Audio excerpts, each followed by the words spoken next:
Eh bien, nous y sommes. Je vous en parlais à l'entame de ce numéro de Matin d'Éden.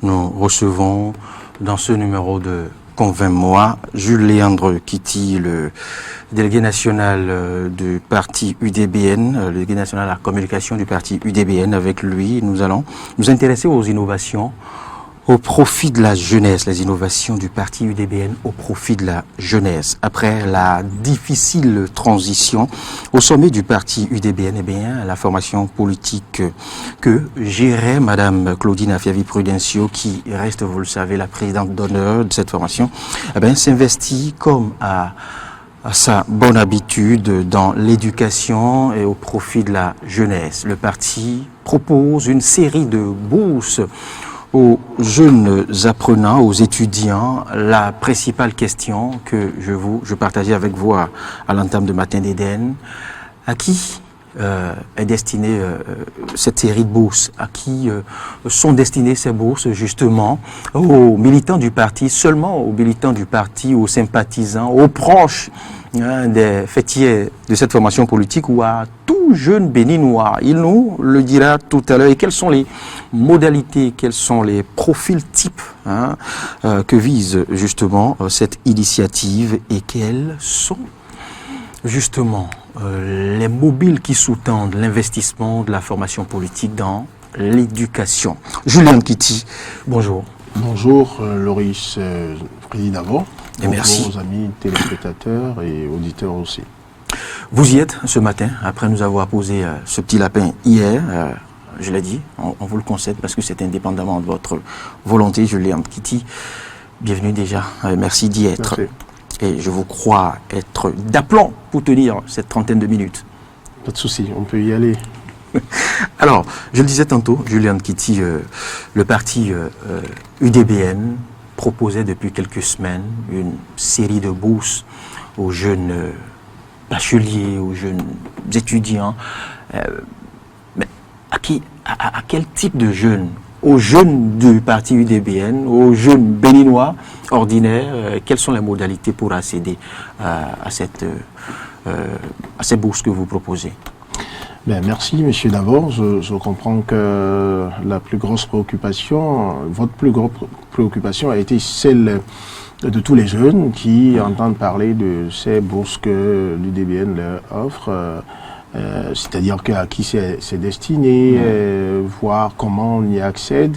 Je pense qu'il est utile déjà de dire que c'est une dynamique globale qui relève des fruits de l'attachement, donc de la présidente d'honneur de l'UDBN, l'honorable Claudine Afiavi-Prudencio, à la question de l'éducation, à la question de la formation professionnelle et de l'avenir de la jeunesse, parce que et une vision qui cadre avec celle du chef de l'État. On a vu surtout le parcours politique de l'honorable Claudine Afiavi-Prudencio, les preuves de son attachement à la question de l'éducation, que ce soit à l'Assemblée nationale, que ce soit dans d'autres fonctions et au niveau du parti également.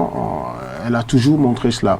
Et donc l'idée d'avoir des bourses pour les jeunes relève de cette dynamique-là. Parce que vous n'avez pas idée de combien de difficultés, quelles sont les difficultés que des jeunes ou des familles éprouvent à payer les études de leurs enfants.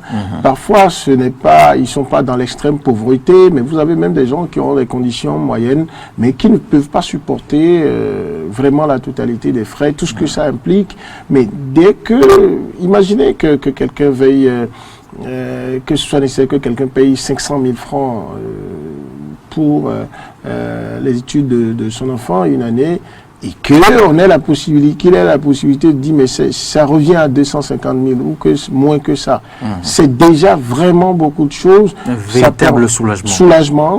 Et l'avantage, c'est que l'enfant qui a déjà choisi sa filière, le parent qui l'a déjà épousé avec lui, donc l'enfant n'est plus traumatisé de devoir se retrouver dans la triste obligation d'aller vers une filière qui n'avait pas choisi, ou d'aller dans une faculté qui n'avait pas choisi, ou même de rester à la maison.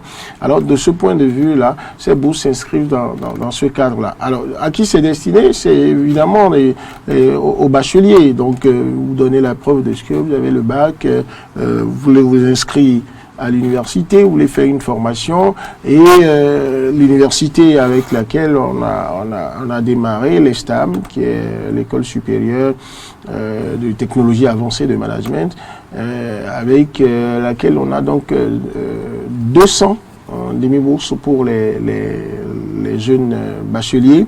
Donc vous prouvez que vous êtes bachelier. Vous avez posé la question de savoir si c'est seulement aux militants, aux jeunes militants de l'UDBN. Nous sommes un parti politique. Tous les jeunes qui sont donc militants de l'UDBN et qui remplissent les conditions, ils y postulent. Si ce n'est pas parce que vous êtes membre, simplement vous y accédez, vous remplissez les conditions. Vous comprenez que le parti ne prendra jamais quelqu'un qui n'a pas le bac, il ne pourra pas s'inscrire à l'université. Et quelqu'un qui ne remplit pas les conditions, il ne fera pas. Mais il remplit les conditions des membres du parti, oui, il peut y aller. Ensuite, vous avez des gens, vous avez beaucoup de jeunes qui voulaient déjà faire leur entrée au parti. Vous voyez ? Et qui frappaient déjà à la porte, d'autres qui admirent bien le parti et tout. Donc, vous demandez la bourse, vous l'avez. Bon, maintenant, votre envie d'être dans l'UDBN est satisfaite parce que en dessous, on a les éléments qui vous permettent d'avoir la fiche d'adhésion et vous faites votre formalité jusqu'au bout. D'accord? Vous faites votre formalité jusqu'au bout pour adhérer au parti. Mais tout compte fait, ce qui est la priorité, ce qui est visé, c'est que des jeunes béninois qui ont envie de faire des études, dont les parents ont des difficultés, donc puissent accéder à ça. Donc, un parti politique travaille à mobiliser plus de monde, mais c'est que celui qui, à l'heure actuelle, n'est pas membre de l'UDBN, n'est pas exclu. D'accord? Dieu seul sait qu'il y a beaucoup qui frappent à la porte. Et donc, on se dit, si vous devez adhérer à un parti politique... Donc c'est ouvert aussi aux non-militants, aux non-sympathisants. Oui, des gens qui sont... La chance serait peut-être infime. Mais tout compte fait, il leur est proposé quand même d'adhérer au parti. Et je pense pour la plupart des jeunes qui sont... qui abordent et avec qui on échange. En fait, on ne leur en fait pas un chantage. D'accord? On ne dit pas un jeune... Ce n'est pas une condition. Non, c'est une condition, mais qui n'est pas primordiale. Ce n'est pas que... Si un jeune vient... Vous savez, il y a beaucoup de jeunes déjà que la présidente d'honneur de l'UDBN aidait à faire les études comme ça. Vous avez beaucoup de... je crois le jour même de l'investiture du chef de l'État, la fête qu'on a organisée au siège du parti. C'est devant tout le monde que quelqu'un jeune qui a été premier au bac B, je crois, et beaucoup d'autres a reçu des prix, un ordinateur, bien de choses. Et la promesse, la garantie que la présidente d'honneur de l'UDBN, à travers donc ses actions sociales, va s'occuper de sa scolarité jusqu'au niveau master. Parce que le jeune, tout son parcours avec des difficultés, avait même raté d'aller à l'examen une fois, faute de moyens. Il était au CEG d'Antopa. Alors, donc, que ce jeune-là, et si vous écoutiez son discours le jour-là, son message, le jeune, il était tout enthousiaste de dire, mais si c'est ça, si à la tête d'un parti politique, une personnalité peut être capable de me faire ça, je préfère être dans son parti. Et donc, ceux qui ne sont pas membres de l'UDBN aujourd'hui, et qui font cette demande-là, ils sont toujours déjà dans un cercle qui était autour de l'UDBN. Il leur est proposé de faire l'adhésion à l'UDBN. Quand ils acceptent, bon, alors la formalité est faite et tout, mais nous visons d'abord leurs conditions, d'accord? On voit est-ce qu'ils ont vraiment besoin de ça, et puis l'équipe qui s'en charge fait les vérifications.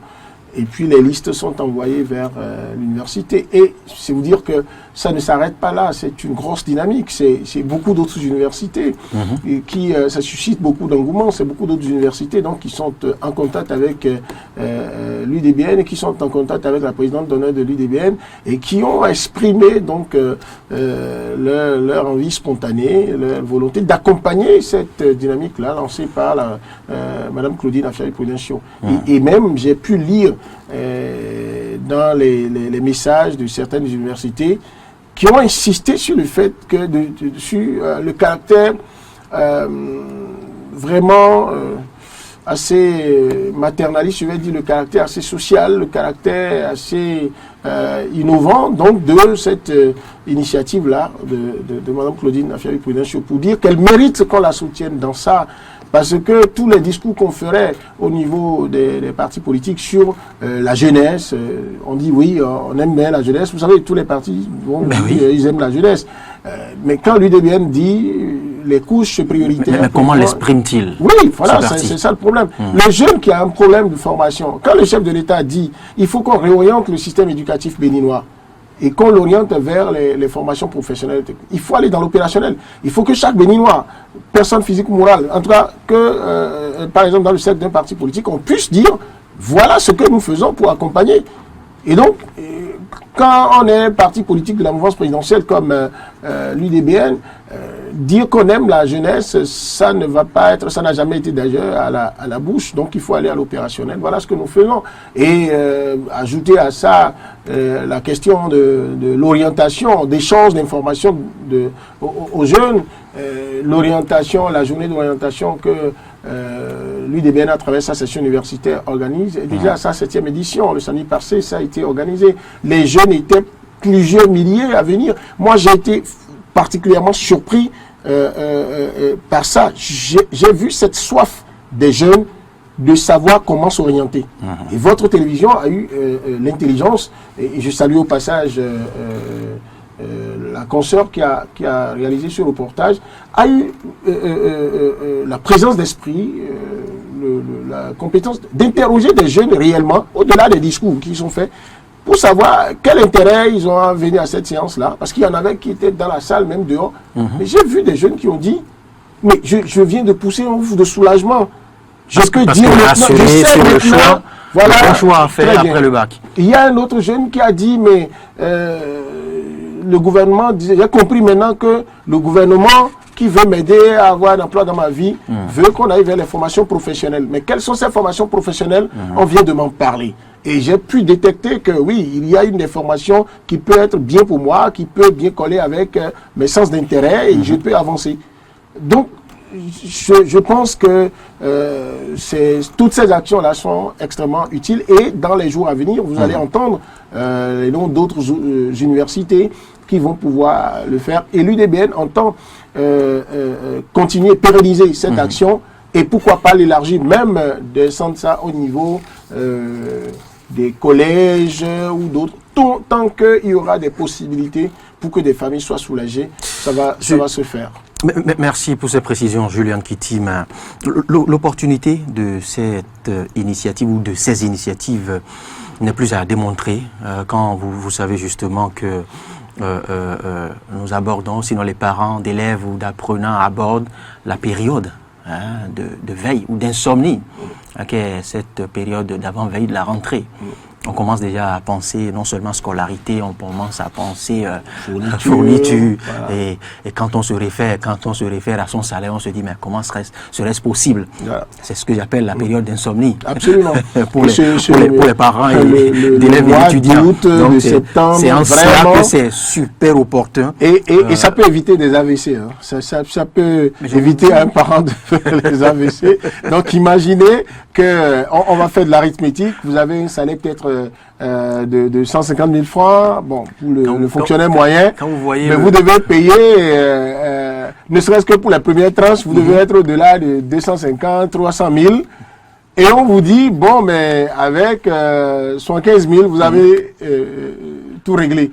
Alors, celui qui vous offre ça, celui qui réussit à convaincre l'université à vous offrir ça, franchement, vous dites, ça permet d'ailleurs aussi il ne vous a pas soulagé, il vous a sauvé. Voilà, et ça permet aux gens d'avoir une autre perception de la politique. Oui. La politique ne doit pas être seulement réduite au jeu électoral. Les populations ne doivent pas être seulement le bétail électoral qu'on va chercher de façon opportuniste quand on veut aller au jeu électoral. C'est d'abord du social. Mais attendez, quel est le contenu du contrat social de Rousseau? Mais c'est d'abord que, comme l'autre aussi l'a dit, c'est être avec le peuple, être justement dans le peuple. Être donc dans le peuple, c'est de pouvoir porter les aspirations du peuple. Si vous ne partagez pas les aspirations du peuple, les besoins du peuple avec lui, mais franchement, vous n'êtes pas un leader. Non. Vous n'êtes pas un leader. Politique. Voilà. Oui. Et c'est de la même manière que, vous voyez, le jour, je me rappelle comme c'était hier, lorsque l'UDBN avait organisé un symposium sur le bien-être familial et social de la femme militante. Les gens étaient surpris et beaucoup de femmes nous ont dit, mais on n'a jamais vu un parti politique qui laisse ses intérêts politiciens pour nous dire, mais comment vous vivez chez vous? Est-ce que vous avez la paix du cœur? Est-ce que les enfants vont à l'école? Est-ce que votre activité économique, là, ça marche pour que vous ayez... Parce que le parti politique a besoin, le bon parti politique a besoin de recruter la tête du militant. Ou de la militante. L'épanouissement du militant. Alors, donc, quand le militant est bien épanoui chez lui, mais il vient, il participe correctement. Et quand une femme qui est à une réunion politique, ses enfants n'ont pas mangé. Les enfants ne sont pas allés à l'école. Elle n'y est pas. L'enfant n'a pas eu l'argent de petit déjeuner. Il est obligé à 10 heures à la récréation de courir, de faire des kilomètres pour venir prendre le wokoli, la pâte, recycler à la maison rapidement avant de repartir. Il va étudier comment. Et la maman qui a une réunion avec vous, vous pensez que vous avez sa tête? Vous pensez qu'elle va être libérée véritablement pour faire... Elle ne pourra pas, comme on le dit, accoucher comme il le faut. Très bien. Et donc, c'est de ce point de vue que l'UDBN se dit, et surtout, entre deux échéances électorales, les années qui passent, on sera dans ces activités-là, comme on le faisait déjà, pour que nos militants soient impactés, pour que les autres citoyens soient impactés, pour que même celui qui décide d'aller, le jeune qui décide d'aller à l'UDBN, puisse se dire que l'UDBN c'est le parti de l'avenir, c'est le parti des jeunes et des femmes, ce n'est pas qu'un slogan, c'est une réalité. On s'occupe de chacun de vous, de sorte à ce que vous soyez épanouis et que vous puissiez avoir la tête pour faire vivre le parti politique dans votre cercle, dans votre périmètre d'influence. Voilà donc toute la dynamique derrière. Et je vous jure, hein, ça prend de l'ampleur comme nous-mêmes, parfois, on l'imagine. Il y a un besoin à faire. Et je voudrais qu'on ait la possibilité, après, peut-être dans une démarche pédagogique, de parler de l'action publique, la passerelle entre l'action publique et l'action politique. L'action politique qui reste d'abord une action publique. Et une action... Et l'investissement aussi dans l'éducation civique. Très bien. Il faut donc aller vers des actions d'utilité publique. Oui. Si vous êtes dans l'action politique et que ce que vous faites ne peut pas impacter la vie de beaucoup de personnes, de la communauté, honnêtement, vous êtes en train de travailler pour vous, pour vos intérêts, et ces intérêts ne peuvent qu'être égoïstes. Autant de chantiers importants pour l'école du parti UDBN. Julien Kitty, je voulais encore, toujours rester dans ce même chapitre, vous en faites assez, c'est vrai, pour les étudiants. Mais il n'y a pas que les étudiants, il y a aussi les autres apprenants des niveaux inférieurs. Que prévoit le parti? Mais j'étais en train de vous dire tout à l'heure que nous avons de grandes ambitions à l'UDBN par rapport à cet appui aux jeunes en matière d'éducation, d'orientation professionnelle.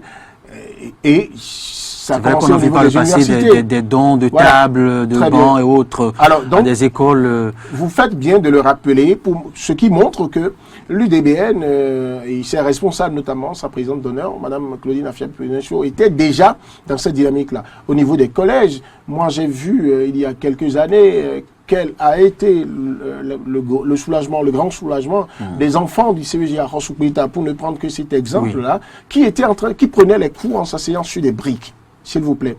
Et quand même les briques manquent, une salle est vide, quand une classe, un groupe pédagogique finit les cours, on transportait, les enfants transportaient les tables de cette salle vers une autre pour aller faire des cours. Et c'était déplorable. Et dès qu'elle a été saisie, c'est en 2 jours que ça a été fait. Et des tables manquent de nos enfants. Très bien. Alors, dans d'autres, les kits scolaires, elle avait l'habitude d'en donner bien avant que d'autres ne prennent la relève. Alors, les niveaux inférieurs, je vous le disais tout à l'heure, au niveau des collèges, vous savez que ce n'est pas qu'au niveau des universités que les gens ont des difficultés à payer les frais de scolarité. Les frais de scolarité sont énormes. Au niveau des collèges et même du coup primaire, vous avez des écoles où, oui, c'est la formation, elle doit être, mais ça pèse. Il y a des écoles aux scolarités faramineuses. Voilà, ça coûte parfois les yeux de la tête. Et donc, l'UDBN et ses responsables travaillent, prennent en compte cet aspect également, travaillent. C'est beaucoup de discussions qui se mènent avec les écoles d'abord, d'accord? Et donc, nous ne nous empressons pas de dire, bon, voilà, c'est réglé avec telle école, tant que c'est pas réglé. Alors, non seulement régler avec les écoles, mais faire des enquêtes pour véritablement s'assurer de ce que ces écoles-là sont sur la liste des écoles reconnues par par l'État, autorisé par l'État et légalement, et qui offre les conditions d'études idéales pour les enfants, pour que ça ne soit pas du leurre. Et donc, quand on obtient ça après, dès que c'est cuit, ça y est, on peut l'annoncer. Et je vous ai dit tout à l'heure, ce qui était déjà garanti, c'est qu'il y a plusieurs universités qui sont déjà donc sur la liste et qui ont donné la garantie de pouvoir accompagner dans les bourses. Maintenant, au niveau des écoles du collège, du secondaire et du primaire, ça va se faire également. Ce qui peut être fait au détour de cette rentrée va se faire. Mais quand ce n'est pas bien cuisiné, quand ce n'est pas obtenu, on ne va pas, parce qu'on veut faire pour tout le monde, se permettre de dire qu'on veut le faire et pour ne pas le faire après, parce que à l'UDBN, la parole donnée est très sacrée. Donc, je vous réponds, oui, nous prenons en compte au niveau de l'UDBN ces niveaux inférieurs également, où les populations ont besoin d'être soutenues, les familles ont besoin d'être soutenues. Vous allez dans les marchés, il y a beaucoup d'enfants qui se trouvent avec leur maman au marché, parce qu'ils ne peuvent pas aller à l'école. Et on vous demandait pourquoi on ne peut pas aller à l'école. On vous dit qu'on a demandé d'acheter 2 cahiers. On a demandé de payer quoi 10 000, 15 000 francs parfois. D'accord. Et rien que pour ça, l'enfant est à la maison. Ouais. Julian Kitty, vous n'allez quand même pas vous en douter. Je ne veux quand même pas vous recevoir en cette belle matinée sans m'intéresser quelque peu à cette tribune à la page 3 du quotidien Le Matinal qui fait état de ce que votre formation politique aurait lancé un avis d'appel d'offres, je ne sais pas, ou un avis de recrutement d'une présidente à la tête du parti. Si tel est le cas, si vous confirmez l'information, ben vous voudrez bien décliner le profil type pour voir si nous avons peut-être des tantes à vous proposer ou des sœurs à vous proposer. Ou peut-être que c'est vous-même qui voulez. Non, c'est bien dit une présidente. Bon, d'accord. Non, je vous dis très sérieusement, monsieur, d'abord, j'ai lu comme vous aujourd'hui la manchette du quotidien Le Matinal. Je vous dis frontalement et devant l'opinion publique nationale et internationale, l'UDBN n'a lancé aucun appel à recrutement de présidente, ni d'SOS pour vouloir d'une présidente. L'UDBN n'est pas en crise. Nous avons un comité de gestion après donc la séance du 24 juillet, au terme de laquelle Mme Deschavcus a été déchargée de ses fonctions de présidente, pour des raisons sur lesquelles je ne reviens pas ici. Alors, le comité de gestion est composé exclusivement de vice-présidents. Avec 5 vice-présidents, avec comme bras technique le secrétariat général et la cellule de communication et de porte-parole que je tiens. Vous venez d'infirmer cette tribune du matinal. Voilà, ce n'est pas vrai. Et tel que c'est intitulé, c'est quand même osé. Hein. C'est une affirmation, ce n'est pas une interrogation, c'est dit. Hein. L'UDBN à la recherche d'une présidente. Bon, c'est à croire qu'une certaine instance du parti a été approchée et que vous l'aurez peut-être confirmé l'information, ou c'est pas. Ça n'a pas été le cas. Parce que l'actualité a été illustrée par la photo de l'ancienne présidente et de la présidente d'honneur. Ouais. Non, mais monsieur, d'abord, vous voyez comment vous vous êtes retrouvé dans la triste obligation ou l'heureuse obligation de ne pas insulter vos compétences professionnelles. On peut vous dénier toutes les qualités sauf celles de journaliste. Et vous êtes d'accord avec moi que au-delà des techniques du métier, lorsque c'est écrit comme ça, c'est affirmé, nous ne pouvons que constater que le journal fait croire qu'il y a une action officielle qui est lancée. Ensuite, ou qu'une personnalité du parti escalité a été touchée et qui a dit nous sommes à la recherche de... Ce n'est pas le cas, ce n'est ni le premier ni le deuxième. C'est tout de même très osé. Très osé. Oui. Et puis qu'on mette la photo de la présidente d'honneur aussi. Pour appuyer l'information. Alors, donc c'est pour...